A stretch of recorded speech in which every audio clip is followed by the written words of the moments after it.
এক বিদেশি বলছে মাই yoga Guru changed my life. তুমি অবাক হয়ে বলছো ওরা গুরু বলছে। তুমি জানো কি গুরু এখন পিওর ইংলিশ ওয়ার্ড, অক্সফোর্ড ডিকশনারিতে আছে, আর এর রুটস হয় এখানেই, ভারতে। সংস্কৃত শব্দ গুরু মানে শুধু শিক্ষক না, মানে the one who removes darkness. এই শব্দটাই 1800 শতকে ব্রিটিশ কলোনিয়ালস শিখেছিল আর পরে নিয়ে গেল অক্সফোর্ড পর্যন্ত।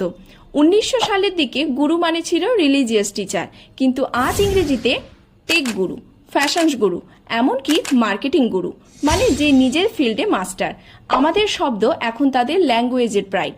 আর মজার ব্যাপার, গুরু এখন শুধু নাউন না, অ্যাডজেক্টিভও। অক্সফোর্ড বলে C is a Guru in AI, মানে সে ওই বিষয়ে এক্সপার্ট। একটা ভারতীয় শব্দ এখন বিশ্বের জ্ঞান মাপার স্কেল। এটাই ভাষার শক্তি, যখন কালচার ভাষার মাধ্যমে ছড়িয়ে পড়ে। যেখানে গুরু মানে শুধু শিক্ষক না, বরং আলোর পথপ্রদর্শক। That's our heritage glowing in a global English. তাই পরের বার কেউ বললে হি ইজ আ কোডিং গুরু, হেসে বলো দ্যাট ওয়ার্ড দ্যাটস আওয়ার্স। কমেন্টে লিখো আর কোন ভারতীয় শব্দ শুনেছো ইংরেজিতে, আর শেয়ার করো যাতে সবাই জানে আমাদের শব্দেই লুকিয়ে আছে ভারতের আলো।